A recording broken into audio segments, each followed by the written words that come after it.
Hmm. Oke. Mau jelasin dari nol?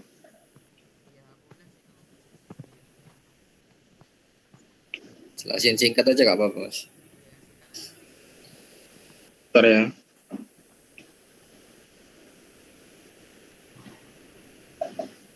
Aku cari PPT-nya dulu.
Oke, udah dapat.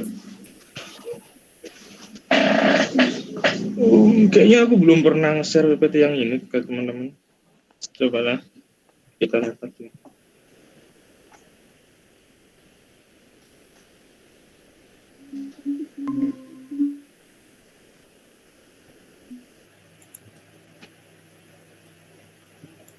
Aku present dulu.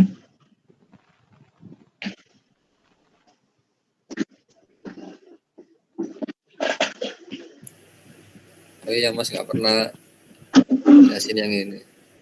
Iya nih, ini lebih gampang sih.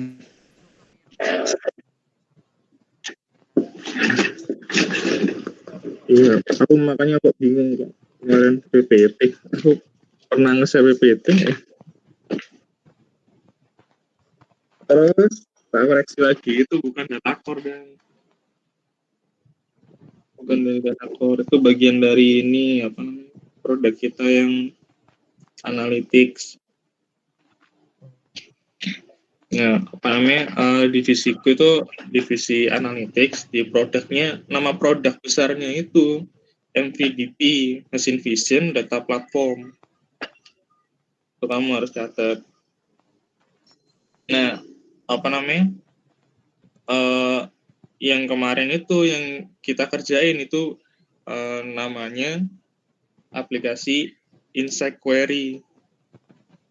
Nah, kalau kamu sama Mas Joko kemarin itu ini apa namanya portal apps itu juga salah satu bagian dari MVDP, Machine Vision Data Platform. Ya, tak jelasin juga. Nah, ini kemarin development timnya ada aku sendiri, terus Fadli, Mas Avano, terus teman-teman sendiri. UI UX-nya ada Nurul sama Primus. Nah, untuk targetnya sendiri di apa namanya Team Flag kita sampai ke yang teman-teman kerjain kemarin itu ada di ini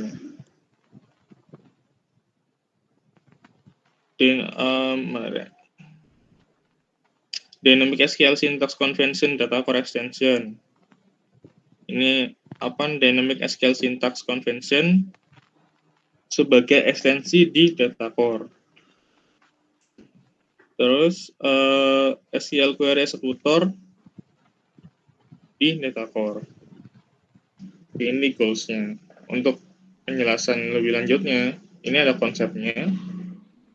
Jadi kalau teman-teman ini aku ringkas ya, MVDP itu apa? Jadi MVDP itu proses digitalisasi data yang ada pada manufaktur di pabrik menjadi suatu analisa. Nah, data yang sebelumnya itu konvensional masukin pakai Excel, ada yang juga nulis di kertas. Nah, itu namanya data acquisition. Nah, di sini kalau secara konvensional itu pakai kertas, pakai Excel gitu-gitu. Terus analytics-nya itu mereka bikin pakai PowerPoint, terus ditampilin waktu mereka laporan tiap bulan biasanya, reporting ke atasannya mereka. Nah, karena ini yang kita persingkat pakai digitalisasi. Yang pertama di AQ ini kita pakai sensor. Form digital. Lalu kalau mereka punya aplikasi sendiri, itu kita kita konekin DB-nya pakai konektor. Jadi ada data konektor juga untuk aplikasi-aplikasi lama yang udah mereka punya, seperti SAP gitu. Nah, kalau mereka udah punya, lebih enak. Nah, semuanya itu bakal masuk ke data core. Data core ini sifatnya dia jadi data lake-nya.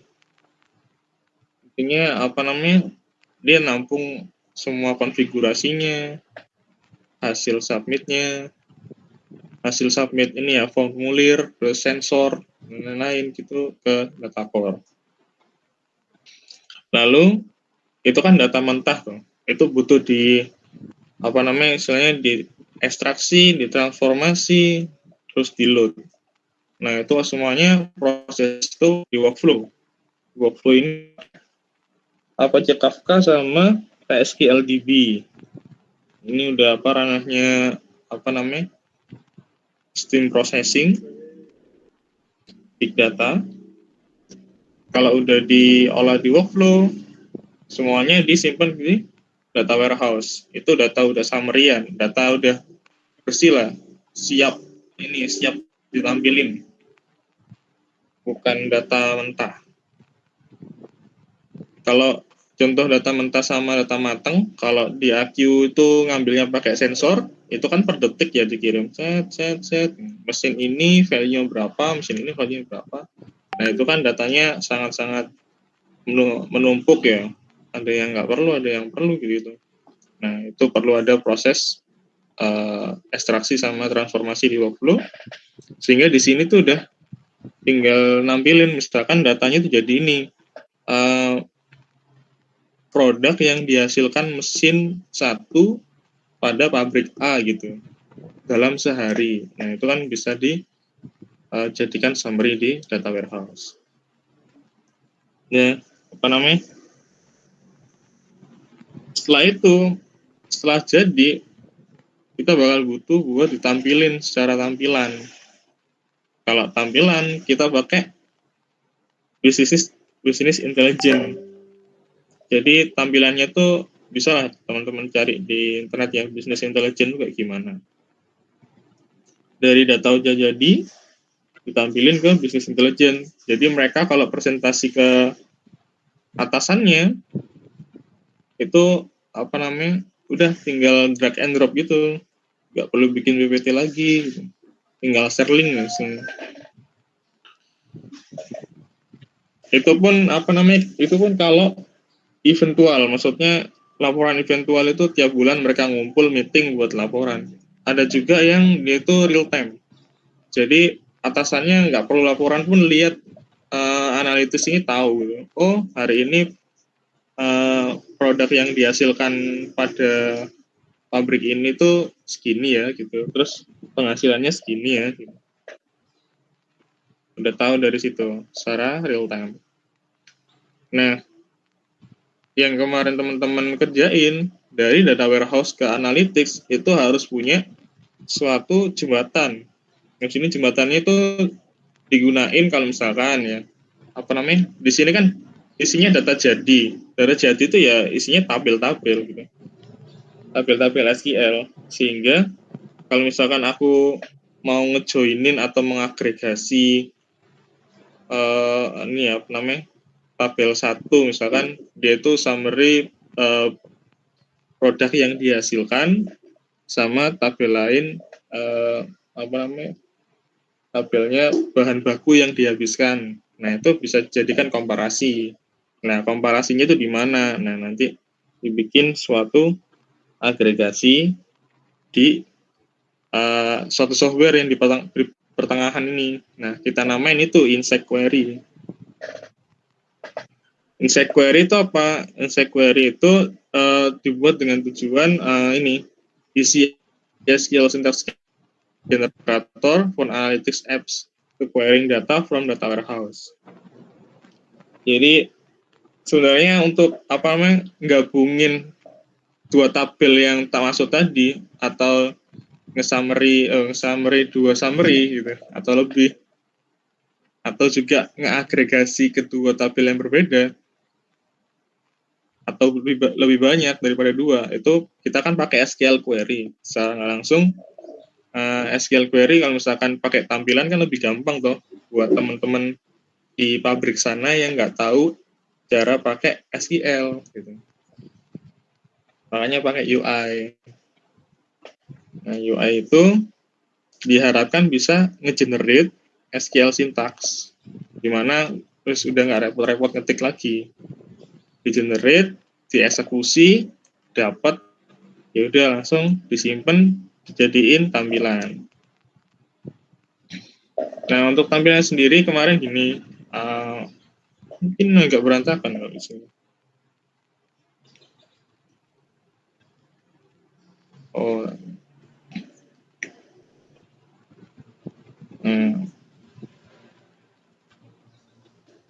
nah ini ada data, dipilih tabelnya dulu, yang dari ini ya, dari data warehouse dipilih tabelnya. Nah, itu bisa dipilih kolom yang perlu ditampilin, ada yang nggak perlu tampilin, terus di preview. Ada join data, dia bisa ngejoin satu tabel dengan tabel lainnya, terus bisa diisi join tipenya apa, misalkan join left join, linter join, right join, sama outer join. Ini yang datanya teman-teman bikin kemarin. Terus ada custom column itu kolom yang sebenarnya nggak ada di tabel yang udah dimasukin di data ini. Itu kita buat pakai suatu operasi aritmatika biasa. Misalkan kolom A ditambah kolom B gitu. Itu kalau penjumlahan. Banyak sih sebenarnya formula operasinya. Bisa sum kolom A gitu. Sum kolom A tambah sum kolom B. Terus filter ya. Filter buat ngefilter datanya. Jadi kalau misalkan aku nggak pengen data di tanggal sebelum tanggal 1 gitu. Ya, filternya di sini. Bisa by tanggal, bisa by value yang ada. Misalkan pabrik, aku mau filter data dari cuman pabrik A. Contoh realnya kayak gitu. Summarize. Summarize ini lebih ke kamu nge-group by. Ini yang agregasi utamanya ada di sini, summarize ini. Jadi apa enaknya? Ini deh jumlah produk yang dihasilkan mesin. Jadi pick matrix aku nge-count kolom ID. Account pick matrix ini isinya itu fungsi function summary. Kalau di SQL ada banyak, ada sum, ada average, ada count, ada yang lain-lain juga. Itu aku nge-count kolom, misalkan kolom ID by, nah ini tuh groupingnya by pick column mesin ID. Jadi nanti setiap mesin ID punya jumlah yang dihasilkan. Lalu sorting itu ngurutin, diurutin terserah mau dari yang terbesar atau yang kecil, tapi dipilih dulu kolomnya. SQL kan gitu. Misalkan order by nama kolomnya, terus jenis ordernya apa, DSC atau ascending. Terus yang terakhir ini yang nggak kelihatan, ini row limit. Jadi misalkan hasil row-nya yang dieksekusi itu 1000 row gitu ya. Nah, teman-teman berpikir kalau cuma perlu 100 lah gitu. Nah, itu masukinnya di situ. Jadi hasil SQL-nya bakal cuma 100 row. Nah, ini apa namanya? Tutupan ini sih. Konsepnya insect query itu tak singkat jadi SAGE. SAGE ini singkatan dari SQL Syntax Generator. Nah, itu kita pakai metode pendekatannya machine learning KNN. Nah, ini apa namanya? Ini bakal susah deh kalau misalkan teman-teman jelasin ke dosen. Tapi kalau misalkan mau ya nggak apa-apa. Jadi ini apa namanya? Dari data model parameter yang kita gunakan, tadi kan teman-teman lihat mana ya? Nah, sebenarnya data parameternya itu ada 1, 2, 3, 4, 5, 6, 7, 8. Oh, sorry. Ini nggak kehitung yang data. Yang data nggak kehitung, cuman ada 7. 7 itu dari join data sampai row limit. Nah ini punya urutan masing-masing. Dan juga punya unique weight. Jadi dia punya beban bobot unik lah gitu. Yang pertama custom column itu, ini teman-teman dengerin kan? Dengar kok. Ya. Alhamdulillah Mas paham. Ya, oke lah. Gitu. Yang penting bisa jelasin lah nanti. Soalnya tak kasih PPT pun, teman-teman mungkin juga masih ini, makanya tak jelasin semuanya. Ya. Rekor juga kok ini Mas. Ya. Jadi parameter kan ada 7. Parameter ini keisi kalau settingannya diisi. Kalau misalkan aku ngisi join data, nah parameternya bakal ketambahan 1. Nah, misalkan ini aku yang tak isi itu filter ya. Filter ku isi. Jadi parameter filter itu keisi 1. Ada juga sorting ku isi, berarti sorting keisi 1. Nah, tapi satunya itu dia punya weight masing-masing. Jadi punya unique weight masing-masing biar dia tuh kalau di standar deviasi jadinya unik angkanya. Dari 0 ditambahi 0,01 sampai ditambahi 0,7. Kalau secara apa namanya? Datasetnya itu ada tabel klasifikasi yang teman-teman isi kemarin. Diisi 1,1, 0,03, terus week-nya ini kan diisi 0, tapi dihitung otomatis di background. Di training otomatis di background. Aku kemarin setiap 10 detik sekali kan. 10 detik sekali aku nyari yang belum di training terus tak training. Nah, itu yang ngitung weight-nya. Nah, ngitung weight-nya itu sama dengan standar deviasi semua parameter. Pasti ada rumus standar deviasi lah kalau di IT itu. Nah, lalu yang dibutuhkan selain itu apa? Template, pasti template. Soalnya yang kita kelompokkan itu template-nya. Yang kita jadiin KNN nanti itu template-nya. Terus expression ini ya apa namanya?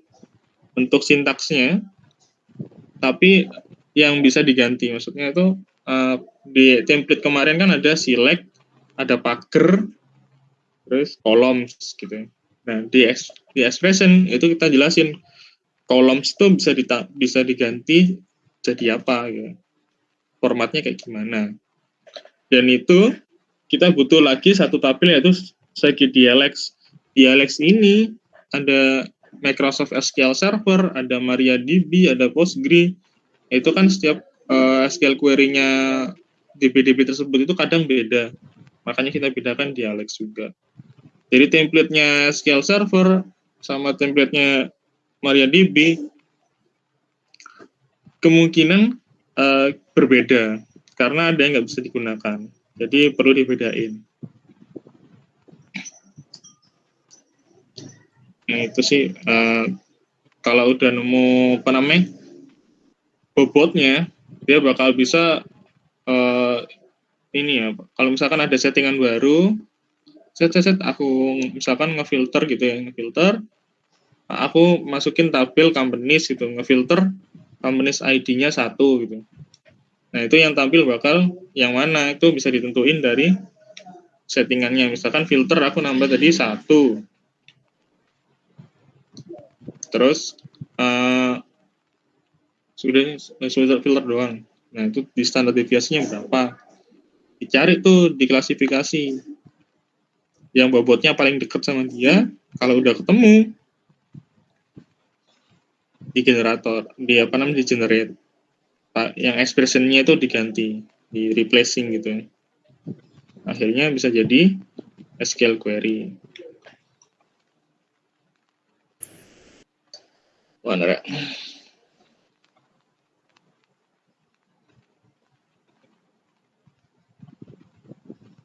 Nah, ini misalkan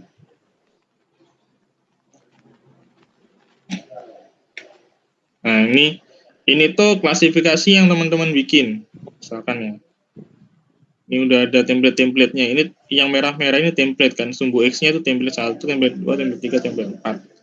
Sumbu Y-nya itu bobotnya, width-nya. Yang udah di training.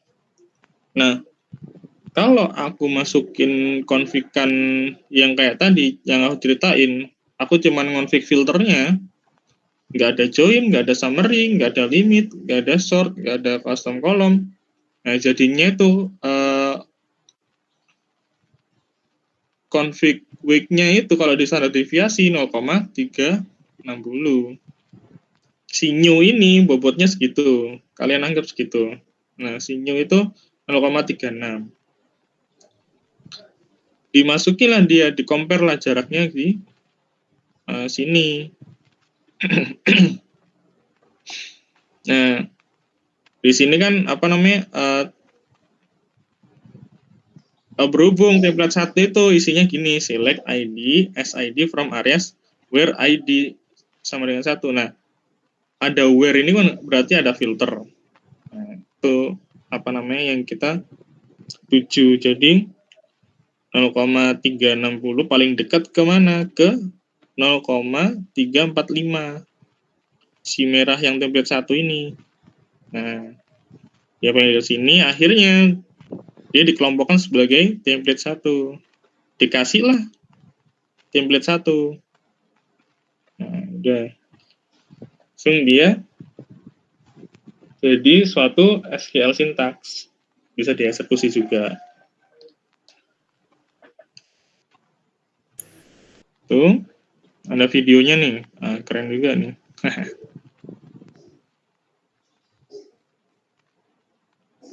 Nah, ini di pick table dulu. Milih database, milih tabelnya. Nah, kolomnya ini dicentang-centang kalau mau tampilin. Nah, langsung tampil datanya, head preview. Nah, kalau SQL, nah ini jadi SQL sintaksnya. Prosesnya jadi lebih cepat.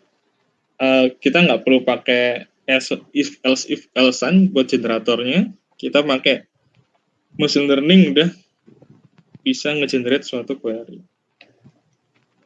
Misalkan ya apa namanya ini filter si Simpson gitu, yang tampil cuma Simpson. Jadi setiap konfigan ini punya previewnya masing-masing. Nah, berubah, SQL sintaksnya berubah, dia punya filternya soalnya dia ngelompokinnya apa sih? Ada konfigan filter dicari di tadi klasifikasinya ketemu yang ada filternya, ada where-nya, where, first name, Simpson.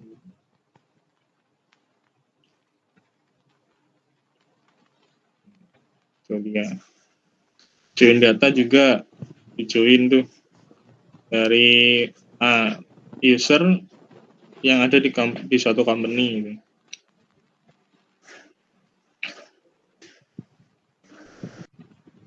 Ini tampilan lama banget sih, nggak ada search-nya.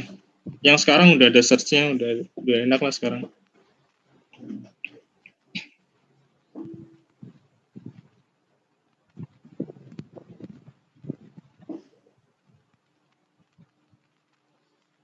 Nah, itu dipilih jenis join-nya.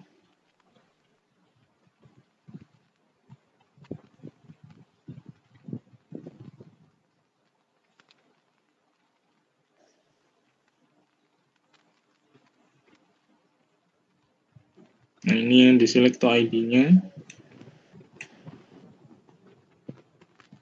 Nah, ID-nya sih. Nah, where-nya berganti. Apa lagi ya?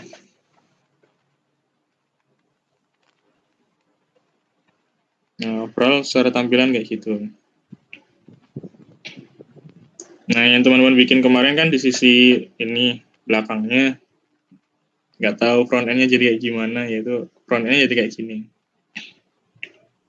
Oke. Udah sih, yang ini tuh udah bukan penjelasan lagi. Itu aja sih teman-teman, penjelasan gue. Mungkin ada yang tanyain? Kalau dari saya sih jelas sih mas, udah mas. Mantap. Ya mantap. Mantap. Terus berarti kalau yang kemarin tuh berarti Udah kepake, udah kita pakai.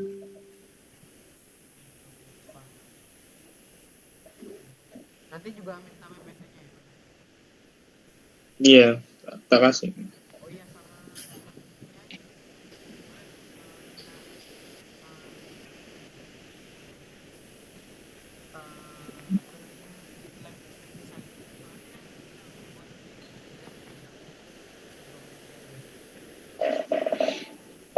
Oh iya.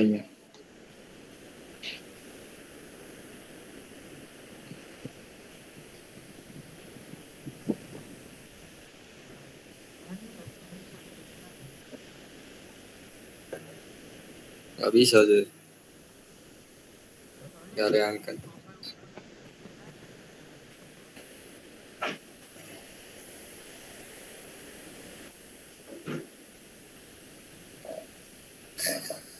PPT, ini ya, kasih di chat ya. Hati-hati ya, nanti hilang. Chat di Gimit. Oke mas.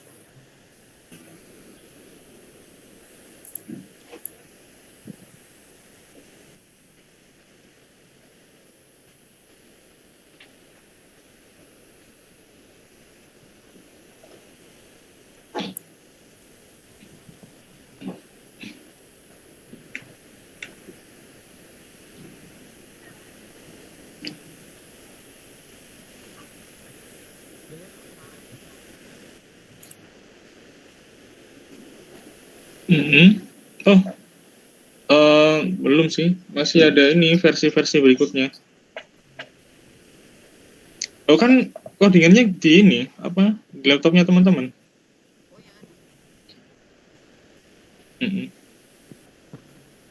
Iya.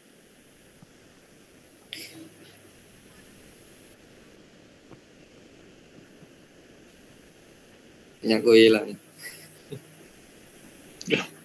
Kabus. Bisa. Yang punya Mairang.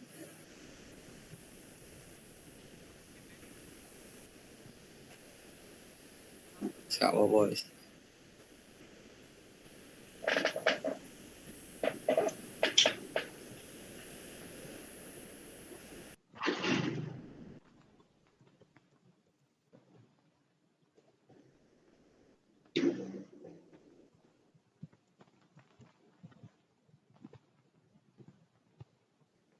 Udah ada lagi?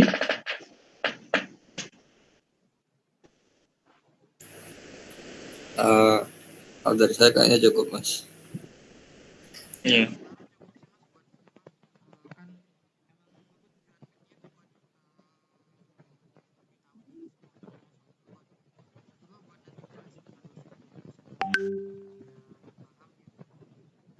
Mm-mm.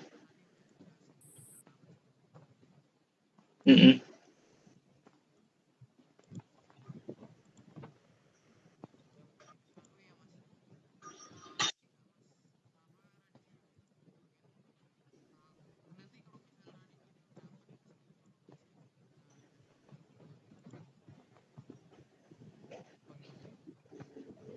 Travel company ya. Teman-teman lihat dari website itu enggak? Ini ya, kurang ya? Iya.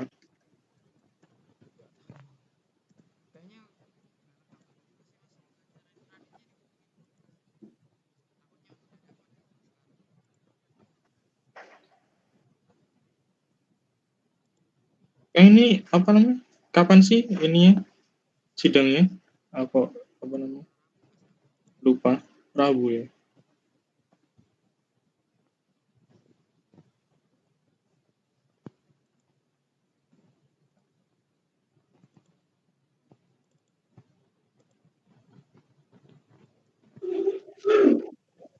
Oh, simpel banget sih ini.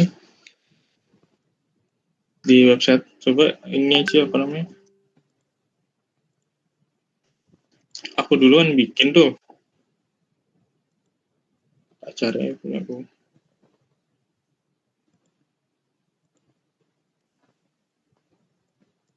apa sih mas kalau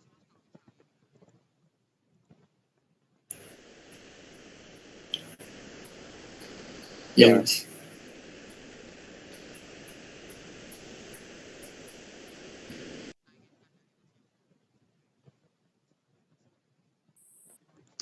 oke.